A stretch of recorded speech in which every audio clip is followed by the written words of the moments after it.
Welcome to From the Heart Talk Show. Hello, I'm your host, Bernita Jackson, and I'm so glad you're back. We started a wonderful conversation during our last episode, and I'm so glad you've come back to continue with us. We're going to be discussing today the drug crisis in our community, and I have brought back with me four of my colleagues and friends who started this wonderful conversation. So today we welcome back Linda Danaville. She is a visiting professor at Agnes Scott College. We welcome back Phoebe Sims. She is the clinical director of the Breakthrough House in DeKalb County. We welcome back Toni Tennyson Smith. She is the CEO of Chance out in Covington, Georgia. And we welcome back Carol Chateau. She is the community coordinator for the Douglas Judicial Circuit. Now, ladies, last year was a year like we have never seen before. The pandemic, social unrest, even as we opened up the year, the United States Capitol was stormed. How has all of this impacted our communities in terms of this drug crisis? The community was already in peril, and then we brought in a year that no one quite had the answers to. How has this affected our community? There's a large number of people who are relapsing with long-term recovery. Access to recovery is now, or at least coming in for treatment, is low priority because the pandemic has taken the high priority. The money is going there. It's not going to treatment.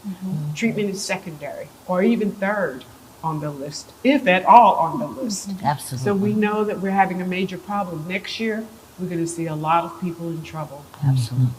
And as you mentioned earlier, Bernita, 81,000 people have lost their lives during the pandemic. Those are lives. That's just not a random number that has been assigned. Isolation, along with addiction, has been deadly, has been lethal.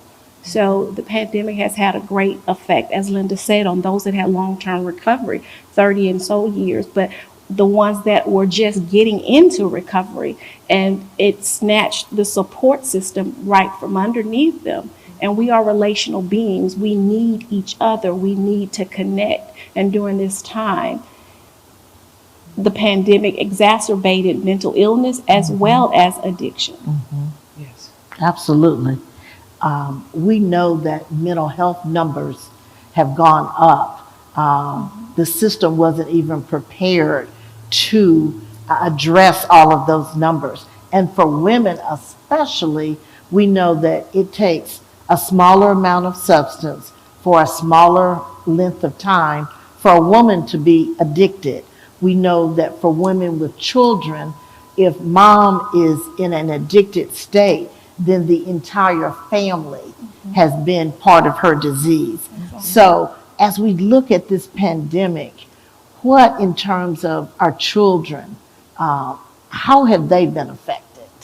Well, I think you said it quite brilliantly that the family in its entirety was affected by the pandemic.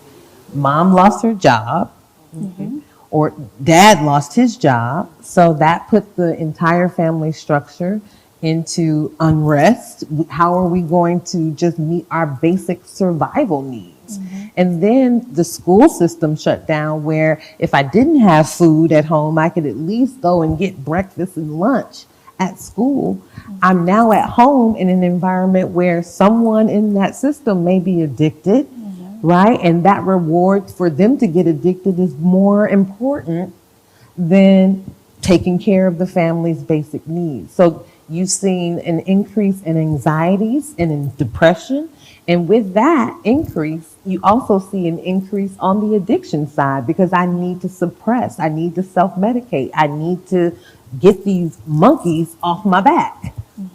Yeah, so 2020 was definitely a year of spin and pivot, especially on the provider side, trying to figure out how to support all of the issues that were coming at us. Carol, in the criminal justice system, we know that crime is up. We don't think that that's by accident. And it's really affecting those who were affected already by this drug crisis. And now we're adding this, as they're calling it, a fourth wave, which is mental health, domestic violence, and crime. Right. There has been a large increase, 20% in domestic violence cases internationally, not just, the United States. But you're isolated. You have somebody that's addicted to a substance and they're not able to get it because of COVID. So their alcohol sales have gone through the roof. Absolutely. But then you have children that are there and they're trapped and they're witnessing this. We see the effects of it on Zoom meetings, Yes. when they're educating our kids and you see teachers acting inappropriately. That's all part of it. But it's bringing awareness, things that we didn't know before. For a lot of our clients, the online substance abuse classes or the weekly meetings, not accessible. My clients, some, because not all, some are affluent and they have access to a computer or private group meetings. Some do not. And we see that even with school and education, where you have some kids that don't have access to do their schoolwork on a computer. So the parent definitely do not have access or the knowledge or the information to get on there for a SAMHSA weekly meeting to take care of their sobriety or maintain their sobriety. They're stressed. Right. So many folks do not realize when they're close to addiction. And I'm sure there's some folks watching us today that may have family members, that may have loved ones. And as we're going through this pandemic, behaviors have changed. So what are some of the signs and symptoms of when someone is really about to cross that line? And then what's the solution? We know we've got a crisis in our community, but let's help those who are viewing us with some things that, how do you know when you've just had one drink too many? Or how do you know when maybe you've isolated and in your isolation you've medicated? What are some of those signs and symptoms? The signs that I can think of very clearly is that you stop taking care of yourself personally. Your hygiene goes away. You don't care about that at all. And I don't mean just we're in the middle of COVID and we're not seeing people and you're just maybe not dressing up, but really not taking care of your hygiene, not bathing. That's one of the things we know that occurs. Another thing, not eating regularly or drinking water or taking care of your nutritional values. Just being more interested in the drug before you even think about eating. That's something that is a clear sign you've crossed that line. Another one might be that you don't care about the people around you. Mood swings, horrific mood swings. But I also want to say out loud is that a lot of people with mental health issues, that because they're not having access to care in the same way, will self-medicate, and they'll do it with substances. And that's not always the most unhealthy thing. It's not healthy, but it's not the most unhealthy thing, because you have to do something to be able to get through the day sometimes. So we have to be cautious in how we approach people. One of the things we know is that we can't diagnose you. You have to self-diagnose. It's one of those diseases. We know you have a problem, but until you say you have a problem, nothing will ever change. So it's self-diagnosis is one of the most important things that we can get people to do. So what I have this friend, my sister, my friend, and I'm watching her change. What are some of the things I can do to help? Well, I want to piggyback off of what Linda said in terms of self-diagnosing. In certain situations, as it relates to identifying for yourself that a substance is becoming a problem and you require it for any level of emotional or functional stability. Mental health diagnosis is a little different. We have to go through a criteria for that. However, in isolation, people aren't close to loved ones as they would often be in terms of them to help you identify that this has become a problem.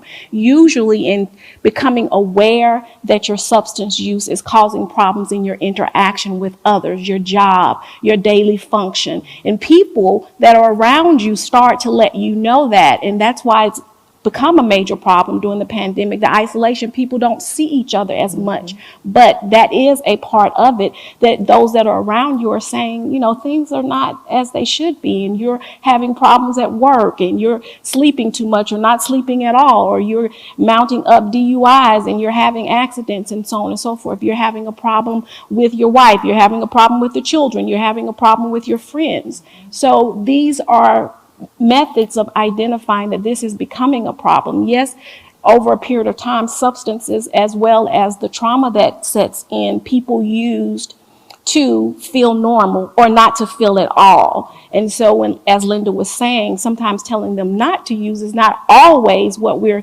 saying to do. We need to get you some help so that you can back up off of some of those things. But if that's what your coping mechanism has become, and you are resilient to a certain degree, even though this is not the appropriate coping mechanism, it has allowed you to still be with us in one form or another.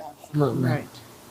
I wanted to just also add that we see an increase in co-occurring disorders where it's not just the substance abuse. The COVID has triggered depression and other mental health issues that are really affecting, you know, it's not just the substance. They're self-medicating, but COVID has really brought out more of situational depression and you know, more long-term due to the isolation.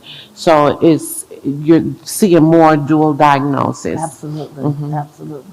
Substance abuse and mental health issues have been normalized. And we see it very much commonly, and it is downplayed in our community. So I think the first step is identifying, like you said, in self-diagnosis, that something is wrong. I have to get help. This is not normal. I should not feel this way. I should not seek to drink to calm myself or to self-medicate my pain. I need to seek the help of a professional. It is very much normalized in our community. And we see it from child all the way up through an adulthood. And with that being said, how do we engage the community? Because particularly in the African American community, seeking mental health or seeking help has not been looked on favorably. So how do we reach out to this, our beloved community? African Americans love church. We love God, we love church. And I know that we've not been able during this pandemic to be in a church facility similar to this one, but we need to get the people who are in the pulpit to start normalizing it, start talking about it, start talking about getting help. Because African Americans will follow their pastor just about anywhere. And if it becomes normalized, I remember my mother going to church, coming home and saying, well, you know, I heard this in church today. It will be repeated, and it will be consistently repeated if it comes from that trusted voice of God and the person who represents them on that pulpit.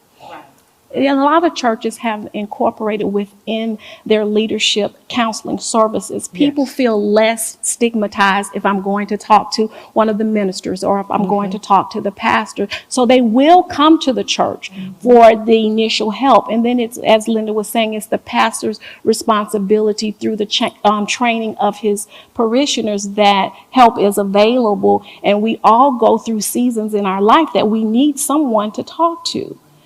We don't always do it, but we all need it at various times. So starting with having counseling services, it doesn't necessarily mean that the church in and of itself has to provide it, but they could be a referral source for some other agencies for counseling services. And definitely a form of normalizing. Yes, absolutely.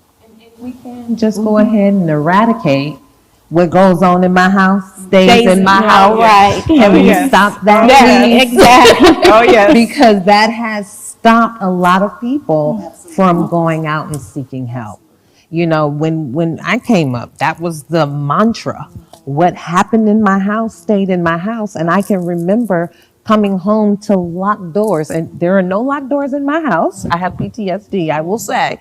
But I came home to locked doors, and behind every door there was an addict getting high.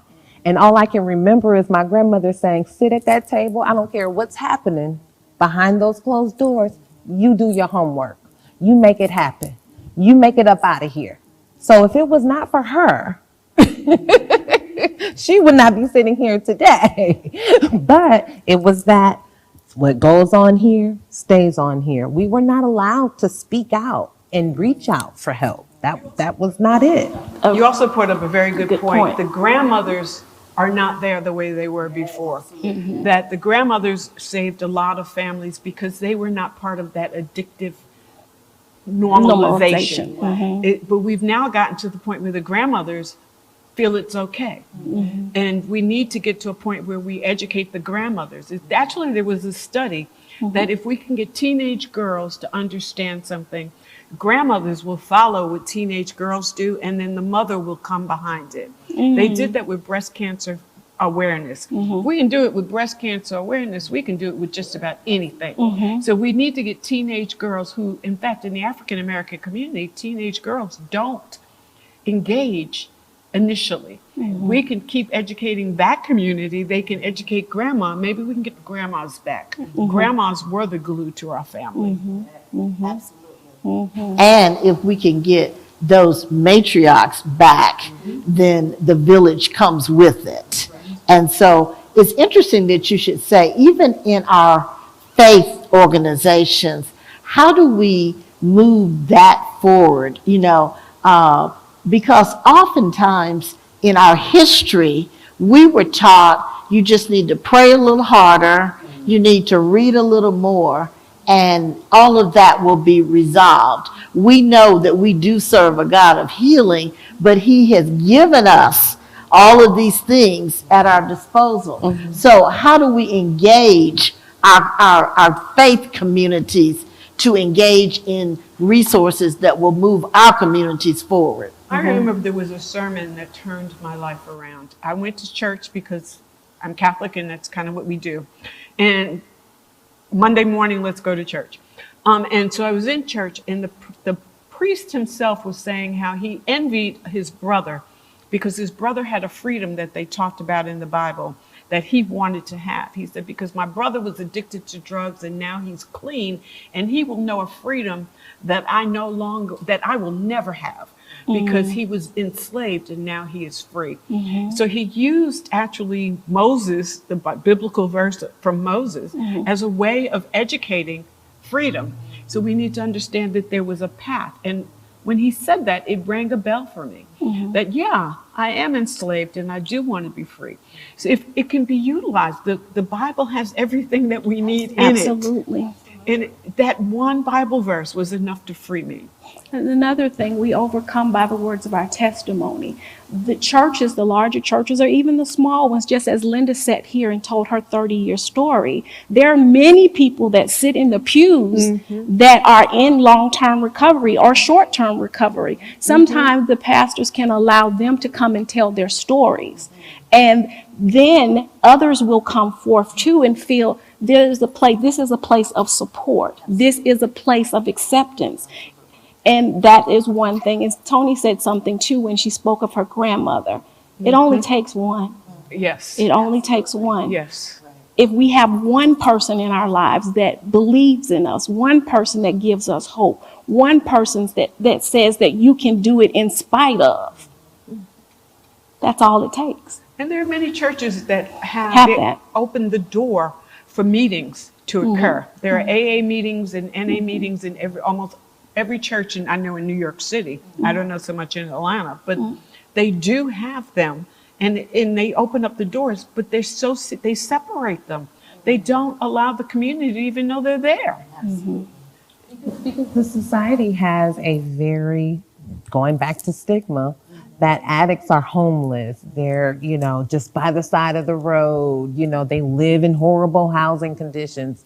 But we have to understand that addicts are CEOs. They're white collars. They're visiting professors. There you go. There you go. They're pastors. Say that. Yes, ma'am. Yes. Yes. It's stigma on addiction, or sexual assault or incest. And we have to have those conversations. Absolutely. And however it comes out, it has to be through the church, because there has to be some form of healing. You can't just bring up stuff and have untrained people digging up trauma, and then they don't know how to put the lid back on it. You know, it has to be addressed, and it has to be addressed by professionals. And a lot of the times, church hurt is the worst hurt, because I have clients that I'm like, don't you belong to a church, or do no, or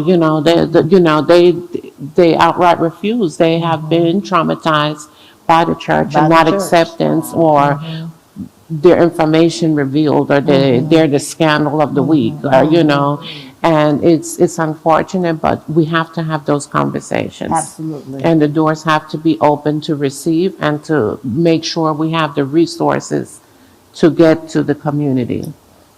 So when we talk about the church is one of our major systems that can impact our community. And so we look at the church, we look at the extended family. For those of color, our extended families were important to us. What grandmama said held a lot of weight. And so now we have grandmama that is having her own struggle. So now it is what are some of the strategies going forward? We want to end this conversation with hope, because we all come into this field to make a positive outcome. We want to leave this generation better than we found them. So as we think about what are some of the things that you would encourage someone who is contemplating treatment, or they've identified a loved one, what are some of the things that will give them hope and know that there is a light at the end of the tunnel? The best hope I can give is that I'm sitting here and I have 30 years clean, and that it was a struggle. It was not an easy journey. It's still not an easy journey, because I'm recovering, I'm not healed. And that's a very important point. And that even though there's stigma attached to it, there's still life that you can have regardless of that stigma. It's the last thing to leave us. And that's one of the things we know. We understand that. But there's life. And there are millions of people that are in that same position that they might be in right now. But there are millions of people that were there and aren't there now.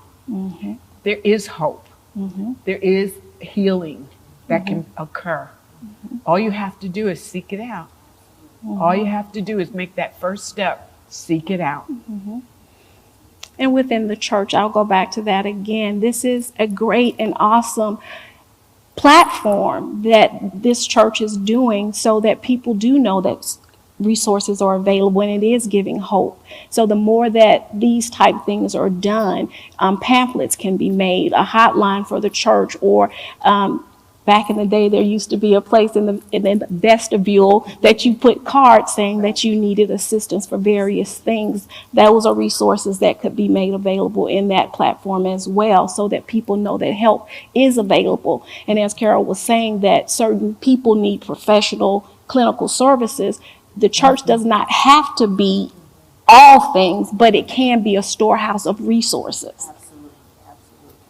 Well, we know that some of the ways the strategies are, one, we've had a rough year.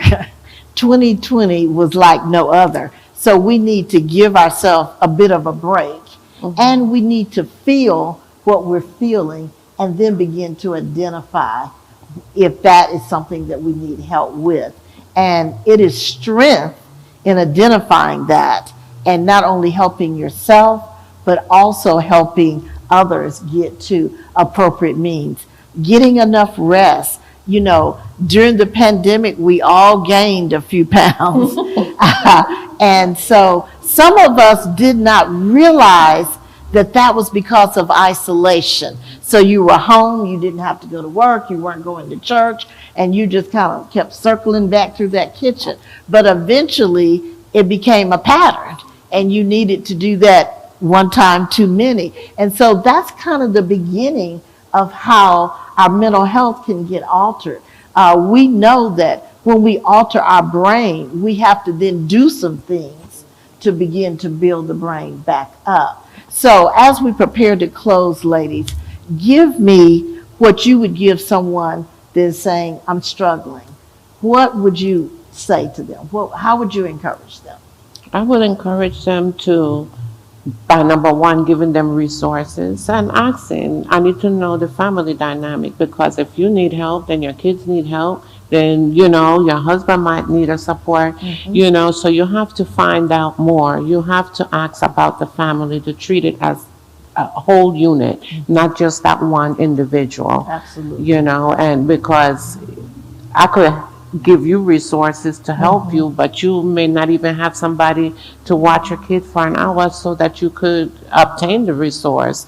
You know, you may not have food. Maybe I need to, even if I'm dealing with somebody that was just released from prison, I need to make sure they're in a good, you know, because if you come in hungry, here's a toothbrush, some toothpaste, I have it in my office. That's right. You know, I know you just got out, let me help you. Once you start feeling good about, here's a breakfast bar. That's right. I get so much more information, and I'm able to, they know I'm not looking down. We're going to handle your situation and get you the help that you need. But I got to show you that I'm going to help you and I'm not judging you. And it comes with a breakfast bar. Absolutely. Tell me. Sure.